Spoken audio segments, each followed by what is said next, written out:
Guten Morgen miteinander. Guten Morgen.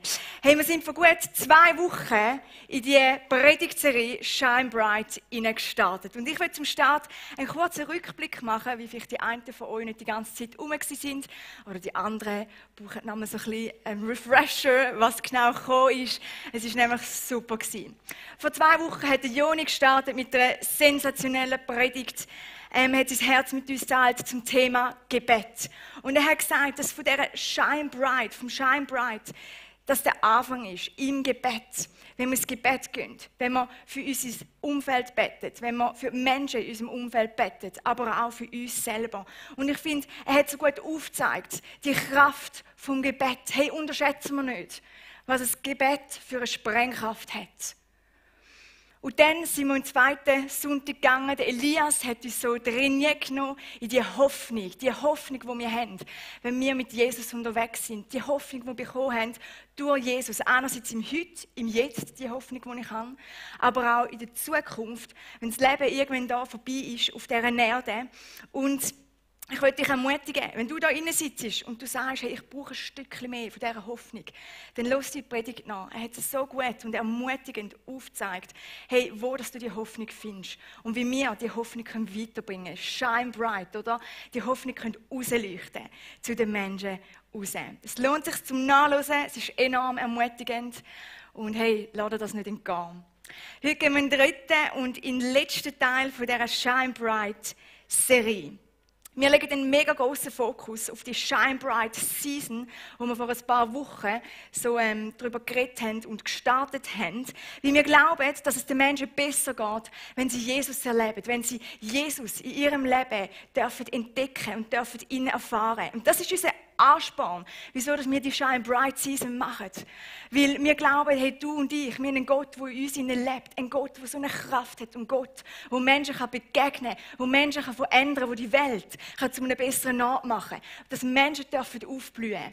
Und ich finde, das ist begeisternd, wenn das wirklich passiert. Hey, für das gehen wir und für nichts anderes. Ein Gott, der Leben verändert durch uns. Und wie genial ist es, wenn wir uns so vorstellen, was alles durch die Shine Bright Season passieren kann. Wenn vielleicht du für Menschen anfängst zu beten und plötzlich werden sie gesund und werden geheilt. Vielleicht, wenn du deinem Nachbarn begegnest, wenn du am Anparkieren bist, du begegnest ihm und erzählst irgendwie von dieser Hoffnung, die du hast. Irgendwie kommst du ins Gespräch, erzählst ihm und es löst so ein Feuer von Hoffnung bei ihm aus. Und es fängt etwas an zu brennen und er will mehr von dieser Hoffnung wissen. Hey, vielleicht, wenn dein Mitarbeiter auf deine Einladung für das Christmas Special oder für einen Gottesdienst reagiert, da ankommt, da innen sitzt und plötzlich einen Sinn für sein Leben findet. Wie genial ist das? Hey, wie cool, das will man doch sehen. Oder? Wenn Menschen verändert werden, wenn Menschen durch die Kraft von Jesus verändert werden. Wenn der Gott, der in uns lebt, der alle Antworten hat auf alle Sehnsüchte, auf alle Nöte, auf alle Fragen, wenn der anfängt zu wirken und Menschen verändert werden. Wie cool. Hey, ich will das noch mehr sehen. Ich will Teil von dem sein. Das begeistert mich so. Und für das will ich gehen. Aber die Realität ist doch oftmals ein bisschen anders. Sie ist herausfordernder als jetzt, wenn ich gerade so geschwärmt habe. Vielleicht nur schon, wenn es Montag ist und deine Mitarbeiter fragen dich, hey, was war dein Highlight vom Wochenende? Und eigentlich wüsstest du, hey, das Highlight war, als ich ins Gebet gegangen bin, zum Gebetsteam, wo ich Gottes Gegenwart so stark über meinem Leben gespürt habe wie noch nie. Aber du merkst, irgendetwas in dir innen verstieft sich ein bisschen und du sagst lieber das Nachtessen mit der Familie, es war so harmonisch, so gut gewesen. Oder vielleicht Party, Samstagnacht, oder? Mega cool gewesen. Hey, oder vielleicht Nachbarn, wo du immer wieder hörst, streiten. Immer sind zum Streiten und du denkst, hey, eigentlich müsste ich denen mal von dem Frieden erzählen, den ich erlebe in meinem Leben. Und jedes Mal, wenn du es triffst, ist es so ein bisschen, ja, ist jetzt wirklich der richtige Zeitpunkt? Nein, ein anderes Mal. Ich glaube, die wollen das sowieso nicht. Die bringen das schon wieder an, die haben es schon wieder gut, oder? Oder hey, vielleicht geht es so wie mir. Vor ein paar Wochen bin ich meiner 94-jährigen Nachbarin, der Gretel, im Stegenhaus begegnet. Und Gretel war am Auflaufen und hat so mega grosse Tüten dabei gehabt, oder Säcke. Und ich habe gesagt, hey, lass mich dir helfen. Ich habe die abgenommen, ihr Haus getragen, ihr geholfen, die rum. Und währenddem ist sie so mir erzählen und sie sagt mir, hey, weißt du, Steffi, vor ein paar Wochen hatte ich gerade einen Infekt im Auge und du glaubst es nicht. Ich musste in den Notfall gehen, sie haben nicht mehr gewusst, was machen. Sie haben spät reagiert und ich sehe nichts mehr auf dem Auge. Und auf dem anderen Auge sehe ich nur 50%. Und ich bin dort gestanden und dachte, hey, Scheibe, 94-jährige Frau, die alleine wohnt, die alleine ist. Und dann dachte ich sollte für sie beten. Und dann ist gerade der nächste Gedanke gekommen. Letztes Mal hat sie nicht ganz so gut auf den Glauben angesprochen und auf meinen Beruf. Ach komm, ich lasse sie. Und ich habe sie lassen. Und mich hat es ein Stück weit aufgeregt, als ich rausgelaufen bin, dass ich das sie lassen habe. Weil ich glaube, so oft fangen wir doch an, innerlich so Ausreden zu suchen. Wieso das jetzt nicht der richtige Zeitpunkt ist. Oder dass Menschen vielleicht nicht offen sind. Oder dass sie gar nicht wissen von dem Glauben. Und wir entscheiden eigentlich schon im Vorhinein für sie und lassen sie gar nicht selber entscheiden. Und ein Stück weit ist doch das so eine Diskrepanz, oder? Wir alle glauben, dass es den Menschen so viel besser gehen würde, wenn sie Jesus in ihrem Leben hätten. Wenn sie ihn kennen würden. Und doch tun wir uns so schwer damit, wenn eine Gelegenheit kommt, von dem Jesus zu erzählen oder ihnen etwas Gutes zu tun, oder die Gelegenheit zu nutzen. Und das grosse Problem von dem Ganzen ist Menschenfurcht. Menschenfurcht. Oder wie es der Manni Matter sagt, weil sie Hemmungen haben. Hemmungen, die Menschenfurcht, oder? Und die Frage da innen kommt auf, hey, wie können wir so frei und ein Stück weit auch mutig werden, um zu unserem Glauben zu stehen? Wie können wir Shine Bright ausleben in unserem Umfeld? Und vielleicht sagst du jetzt, ja, ich bin nicht so ein Shine Bright Fan, das ist überhaupt nicht mein Ding. Hey, das ist voll okay.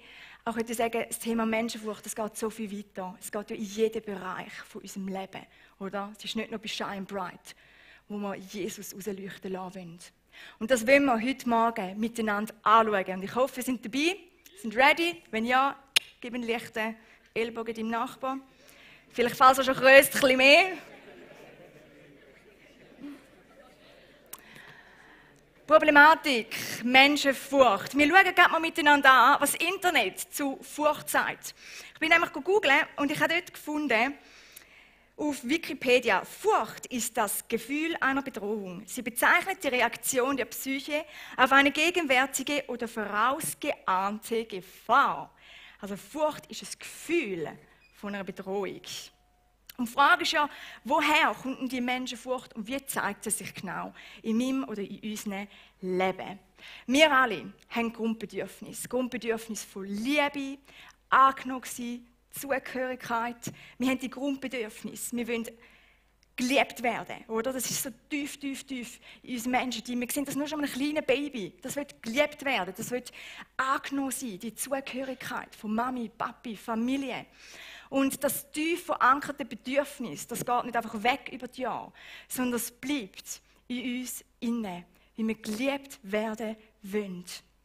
Und durch das Bedürfnis kann so eine Furcht in uns aufkommen. Das ist Menschenfurcht. Menschenfurcht, dass wir nicht geliebt werden, dass wir nicht angenommen werden, sondern dass wir ja kritisiert werden, dass wir bloßgestellt werden, dass wir abgelehnt werden von Menschen.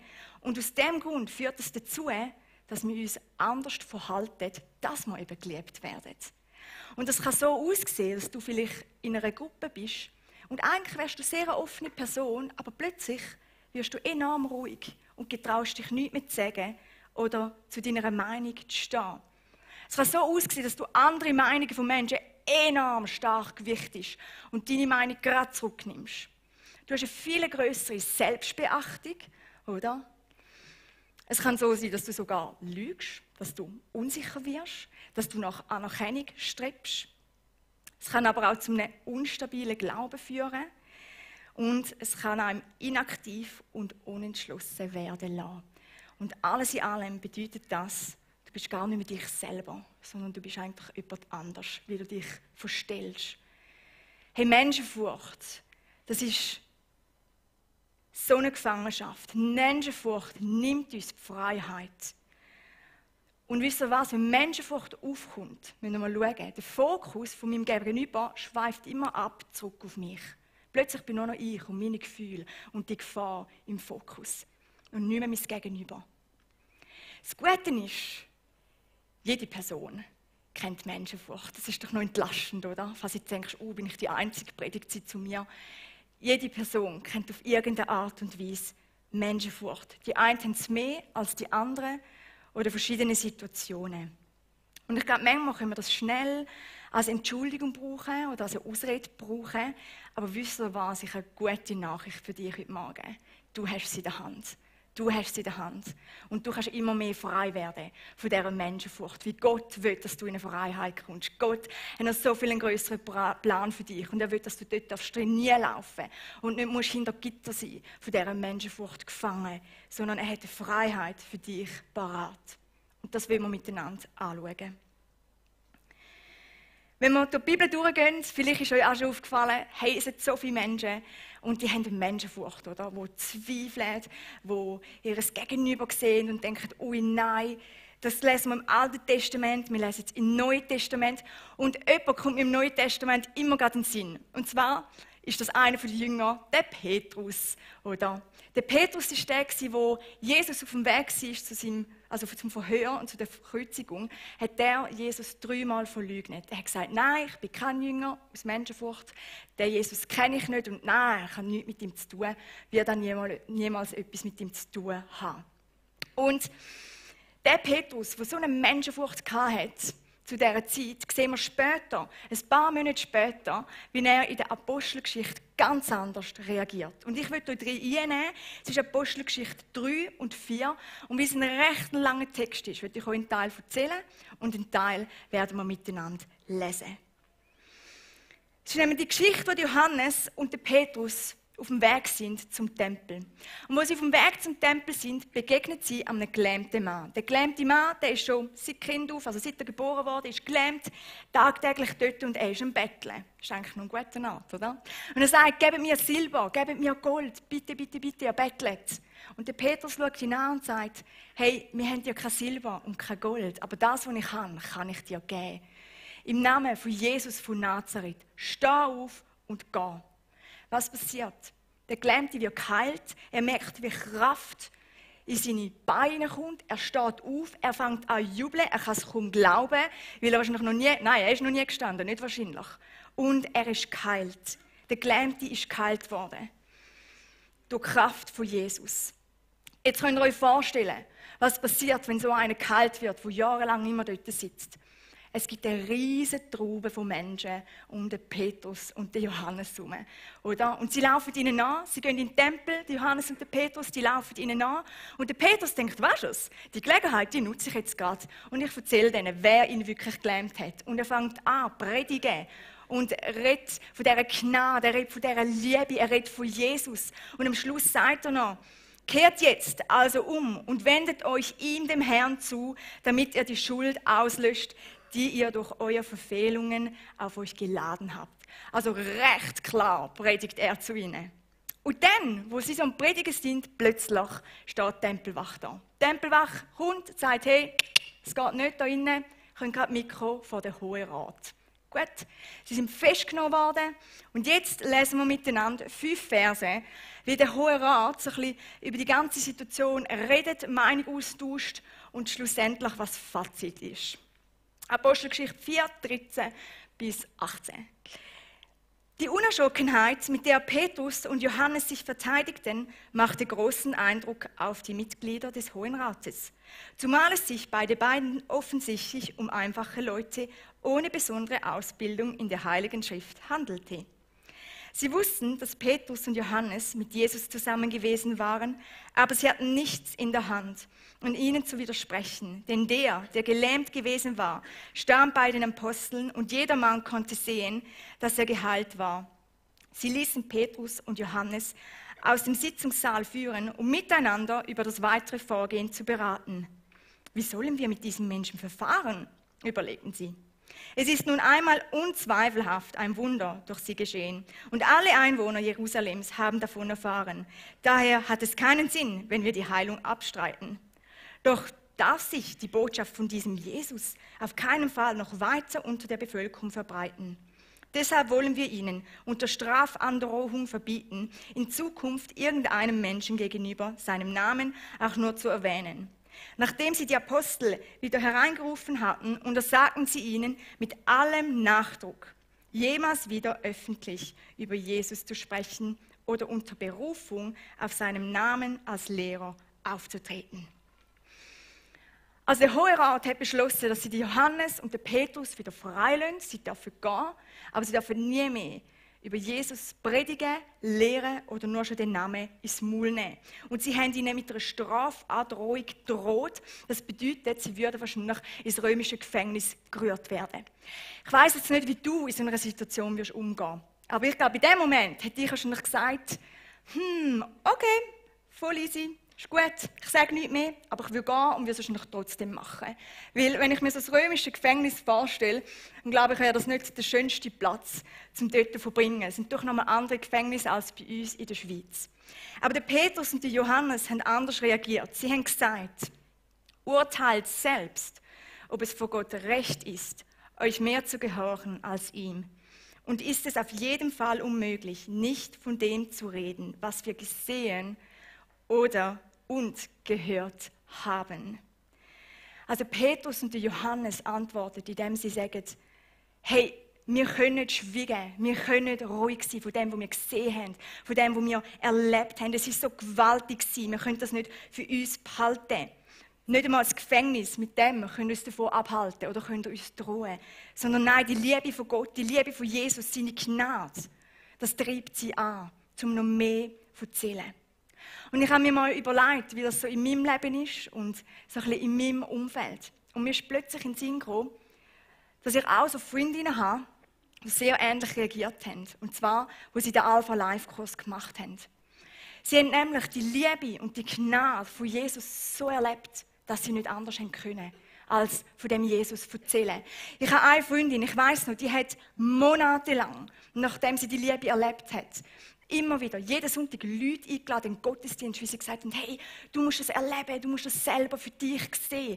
Die Liebe von dem Jesus, wenn du in dem Worship stehst, ihn anbetest, wie das ist, wenn er dir begegnet. Ich weiss noch, ich habe jeden Sonntag gedacht, wer bringt sie echt heute mit? Und es ist wirklich unglaublich, wie viele Leute das da in die Church gekommen sind. Oder eine andere Freundin von mir. Hey, sie ist geheilt worden von Depressionen. Sie ist in eine Freiheit gekommen. Und sie hat das teilen. Sie hat doch das nicht für sich behalten. Sie hat die Liebe bei Männern gesucht, über Jahre, Jahrzehnte. Und sie hat mir plötzlich gesagt, hey, weißt du, Steffi, ich habe eine Liebe Jesus gefunden, die ich noch nie erlebt habe. Ich kann doch das nicht für mich behalten. Ich muss das den Menschen weiterverzählen. Die müssen das wissen. Und da ist keine Menschenfurcht da. Sondern sie erzählen einfach von dieser Liebe, wie sie es erlebt haben, wie sie es gesehen haben, wie sie es geschmückt haben, oder? Ihr Anliegen für die Menschen war grösser als ihre Menschenfurcht. Und schau, es geht mir nicht darum, oder man kann jetzt nicht einfach sagen, ja, die haben keine negativen Erfahrungen gemacht bis jetzt, sondern nein, ihr Anliegen war grösser gewesen, der Mensch, dass der Mensch Jesus erfahren. Es ist eine Liebe, die uns antreibt. Es ist eine Liebe, die alle Furcht vertreibt. Und im 1. Johannes lesen wir das. Wo die Liebe regiert, hat die Angst keinen Platz. Gottes vollkommene Liebe vertreibt jede Angst. Eine Liebe von der 100%igen Annahme, von der 100%igen Zugehörigkeit und Bestätigung, wo wir alles finden, wo sich unser Herz danach sehnt. Ich möchte dich fragen heute Morgen, wann hast du das letzte Mal die Liebe so erlebt?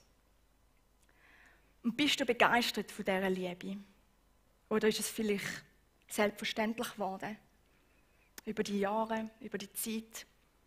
Oder bist du fast ein bisschen abgestumpft worden, dieser Liebe gegenüber? Ich glaube, wir brauchen immer wieder so eine zweite oder dritte Begegnung mit dieser Liebe, mit Jesus.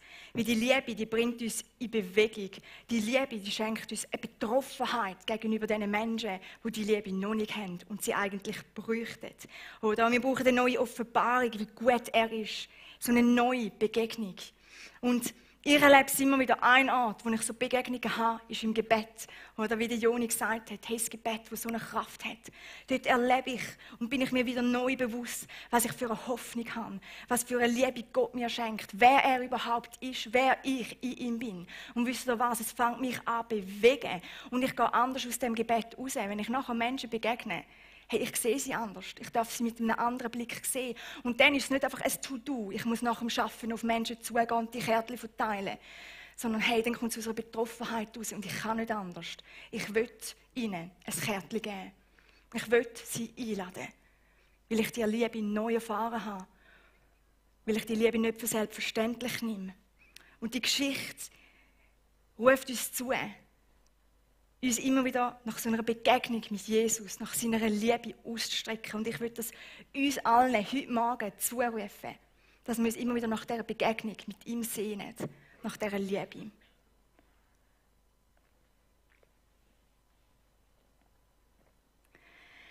Die Liebe erfahren ist das eine. Aber vielleicht sagst du, ja, nach all diesen Jahren, wo du im Glauben bist, du merkst immer noch, dass es herausfordernd für dich ist.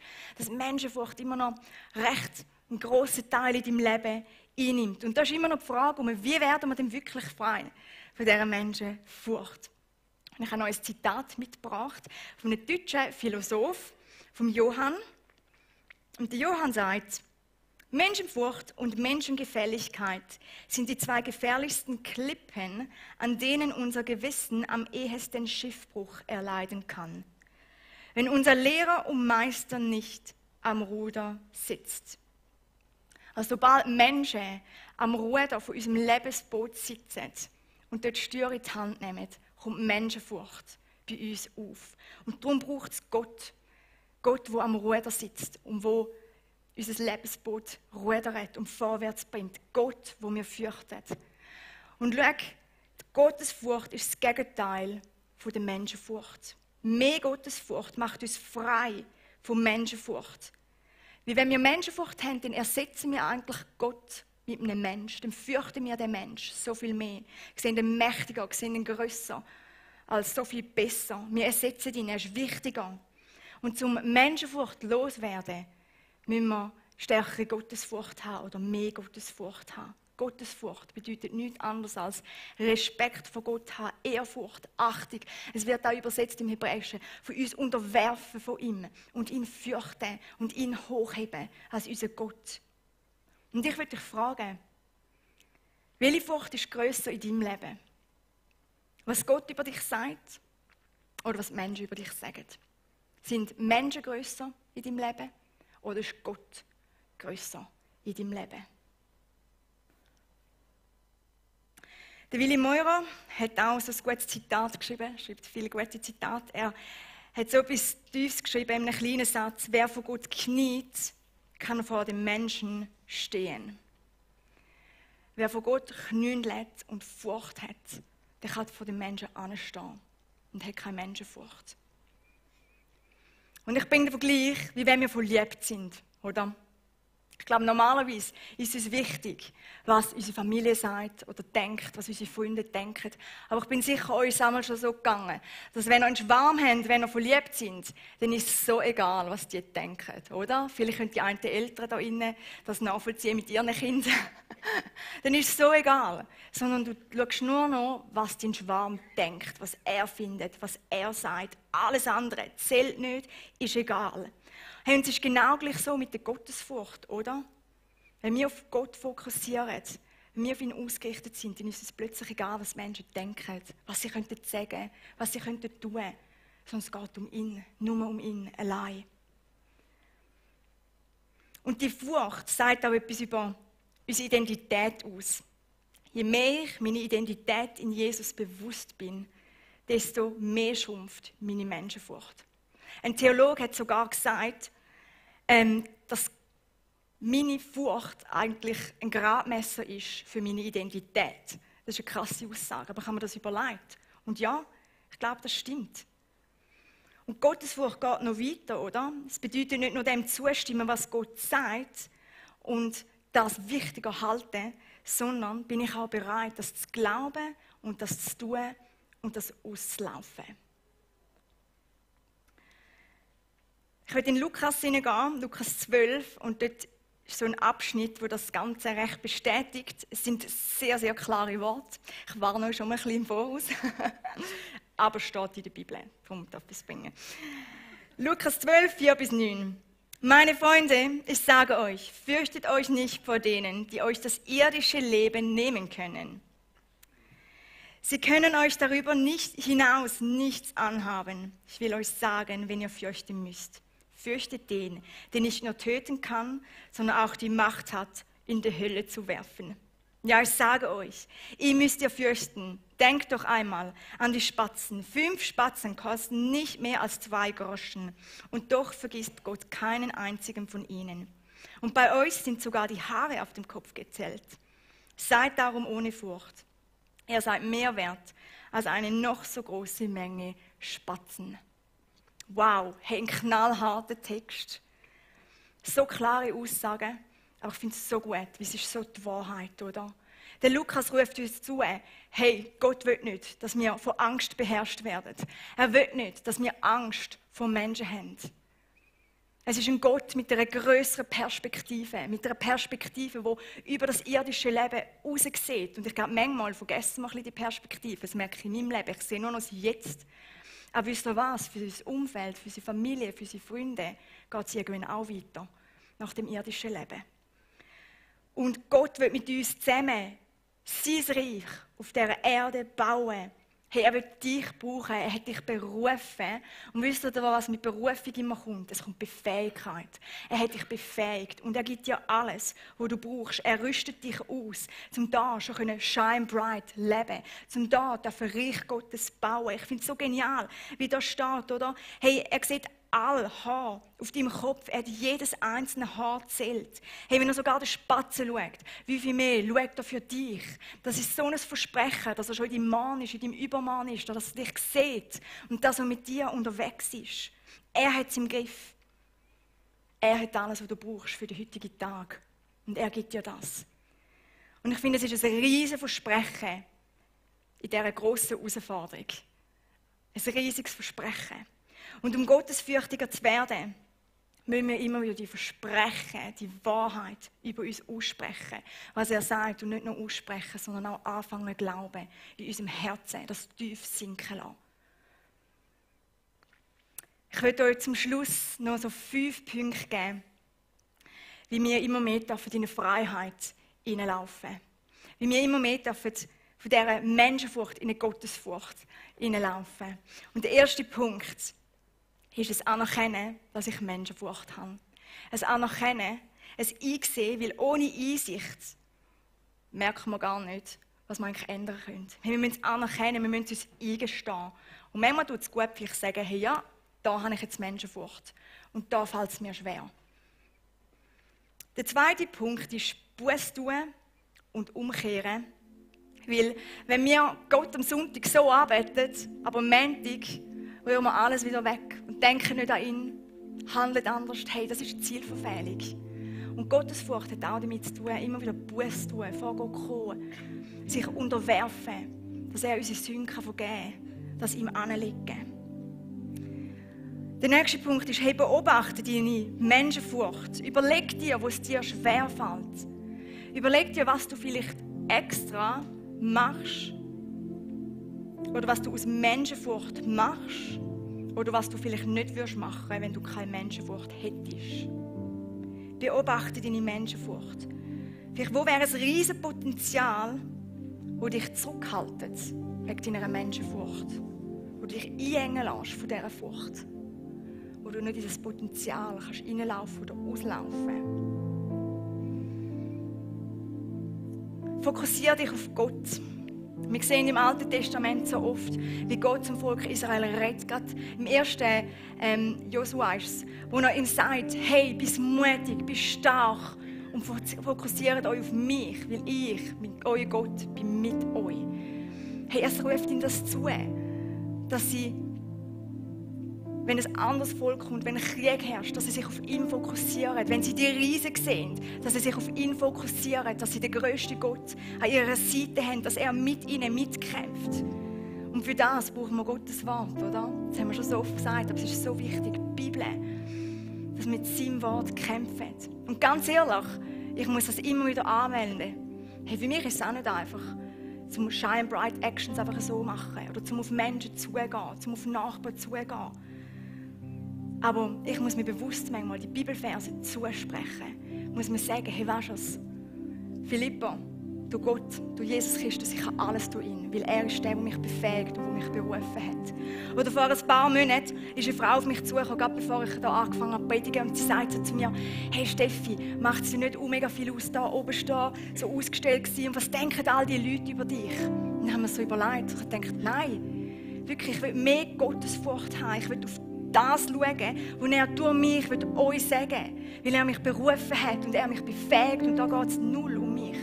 Aber ich habe so zurückgedacht und gemerkt, stimmt, ja, vorhin war das noch wirklich ein bisschen anders gewesen. Ich bin zum Teil, bevor ich auf die Bühne kam, habe ich mir immer Verse gesagt, mit Timotheus 1,7, hey, Gott hat mir keinen Geist von der Angst gegeben, von der Furcht gegeben, sondern hat mir einen Geist von der Freude, von der Besonnenheit, von der Kraft gegeben. Darum gar nicht ruhen. Und ich bringe die gute Nachricht, weil er es durch mich macht. Oder Epheser, das ist einer meiner Lieblings. Hey, Gott lebt in mir. Der gleiche Geist, der Tote auferstehen lassen kann, der lebt in mir und der wirkt durch mich. Hey, vielleicht musst du dir das auch zurufen, wenn du merkst, so, du stehst immer wieder an. Brauch das Wort Gottes, brauch das Schwert, kämpf damit. Du bist berufen und du bist befähigt worden. Und dann geht es darum, zum auch aktiv die Angst zu überwinden, Schritt zu machen, uns herausfordern lassen. Weil ich glaube, die Furcht die kann immer wieder kommen. Und wir müssen aktiv Schritt machen. Wir besiegen sie eigentlich nur dann, wenn wir wirklich raussteppen und anfangen zu kämpfen. Ich weiss noch, ich habe vorher noch viel mehr Menschenfurcht gehabt. Und irgendwann hat mich das so gestresst, weil es mich limitiert hat. Und ich habe gesagt, hey, in diesen und diesen Situationen, wenn es wieder kommt, dann gehe ich desto trotz auf das ein und besiege die Menschenfurcht. Dann lasse ich mich herausfordern und ich setze mich dieser Menschenfurcht aus, auch wenn es mega mühsam ist. Und wisst ihr was? Jedes Mal bin ich so zurückgelaufen. Yes, ich habe sie besiegt. Yes, und es war gar nicht so schlimm gewesen. So gut, wie cool. Und plötzlich siehst du, dass Menschen berührt sind von Jesus, wie du deine Menschenfurcht besiegst. Und das kannst du auch tun. Das kannst du. Menschenfurcht überwinden, indem wir aktiv wirklich Schritt machen. Für das machen wir auch die Shine Bright Actions, also nicht nur wegen dem, aber das ist so cool, wie man einfach draufkumpen und mitkommen. Oder? Und ich liebe das zum Beispiel auch bei den Teens, die so Shine Bright Actions gemacht haben, oder auch die einen, die Mikro sind, mit dem Joni und mir. Hey, vorher ist es so, okay, gehen wir raus, mal schauen, geht uns ja auch so. Und dann kommen wir zurück und die Augen strahlen, wie wir sehen, was es bewirkt hat, wie es so viel mehr bewirkt hat und der Preis eigentlich kleiner ist. Hey, ich möchte dich ermutigen, um das bewusst zu planen und nicht einfach spontan machen. Ich merke bei mir, wenn es spontan ist, dann habe ich meistens nicht so Lust und fühle mich nicht wirklich dem an, sondern stellen wir uns dem. Und ich möchte dich fragen, wo kannst du vielleicht Schritt machen in dieser kommenden Woche, die ansteht. Vielleicht jemanden für das Christmas Musical einladen, für einen Gottesdienst einladen. Und ich verspreche euch dort innen, wir setzen alles dran, dass die Menschen sich wohlfühlen, dass die Menschen sich angenommen fühlen und dass sie eine gute Zeit da haben und das nicht irgendwie komisch ist. Vielleicht ist es aber auch in einem ganz anderen Bereich in deinem Leben. Und ich möchte dir noch eine Frage stellen. Ich möchte dich fragen, wie hast du zu Jesus gefunden? Wer hat dich mitgenommen in den Gottesdienst? Weil schau, die Nachfolge kostet immer etwas. Das sehen wir im ganzen Neuen Testament. Es kostet etwas. Es kostet uns einen Preis. Und vielleicht bist du dir nicht bewusst, aber die Person, die dich vielleicht mitgenommen hat, hat es auch etwas gekostet. Vielleicht auch, wenn es deine Eltern sind. Ich glaube, es kostet etwas, wenn mit Kind musst du ankommen. Manchmal wäre es einfacher, um die heim zu bleiben. Aber es kostet etwas. Und ich möchte dich ermutigen, mit diesen Gedanken, mit diesen Fragen, dir zu überlegen, was ist vielleicht dran bei dir. Den Heiligen Geist zu fragen, hey, wo kann ich den nächsten Schritt machen? Und ignorieren wir das Thema nicht einfach, sondern der Gewinn ist riesig. Wie Gott wird dich in eine Freiheit hineinführen. Hey, Freiheit wartet auf dich. Der Gewinn ist lebensverändernd, nicht nur für dich, sondern auch für dein Umfeld. Wenn wir anfangen, in diesem Schritt machen. Wo Menschenfurcht überwunden worden ist, auch schon in der Geschichte, hey, dort hat sich immer Reich Gottes ausbreitet. Wo Menschenfurcht überwunden worden ist, hat sich das Reich Gottes ausbreitet. Wo ist dein Next Step? Ich will zum Schluss beten und ihr dürft gerade alle aufstehen. Und ich will für das beten, was wir jetzt gehört haben. Vater im Himmel, ich will dir Danke sagen, dass du ein Gott bist, der mit uns Reich Gottes hier auf dieser Welt bauen will. Ich verstehe das manchmal nicht, aber ich danke dir, dass du so imperfekte Menschen brauchst und dass du das mit uns machen willst. Ich danke dir, dass du ein Gott bist, der uns befähigt, der uns das gibt, was wir brauchen. Und ich bete, Herr, gerade in so Situationen, wo wir manchmal das Gefühl haben, hey, nein, das geht nicht, das können wir nicht, dass du uns dort besonders befähigst und dass du, Heiliger Geist, zu uns redest. Vater im Himmel, ich bete für die heutigen Morgen, wo da Menschenfurcht rum ist. Wirklich so ein Geist für die Menschenfurcht. Ich will den brechen im Namen Jesus und bete, dass du da Freiheit muss einziehen, dass Freiheit in unsere Herzen kommt, in unsere Seele kommt, Herr. Ich bete, dass wir für Männer und Frauen sind, die immer mehr verstehen, dass man die Liebe, die Bestätigung, alles in dir findet. Und dass der Gewinn so viel grösser ist, wenn wir mit dir in die Freiheit hineinlaufen. Ich bete aber auch, Herr Jesus Christus, dass du einfach unsere Herzen auch immer wieder berührst und schwer machst für die Menschen, die dich noch so viel mehr nötig haben, Herr. Ich bete, dass du uns einen Blick gibst für Menschen, für unser Umfeld um uns herum, Herr. Ich bete, dass dort, wo Gleichgültigkeit ist, dass du das uns tust mit Betroffenheit, Herr. Ich bete, Vater im Himmel, dass du es dort berührst, wo du uns berühren willst an dem heutigen Morgen, dass du, Heiliger Geist, zu uns redest, Herr. Ich danke dir, Vater. Wir strecken uns aus nach deiner Liebe, nach deiner Zugehörigkeit, Annahme. Und ich danke dir, dürfen wir das von dir immer wieder neu, tagtäglich bekommen, Herr. Amen.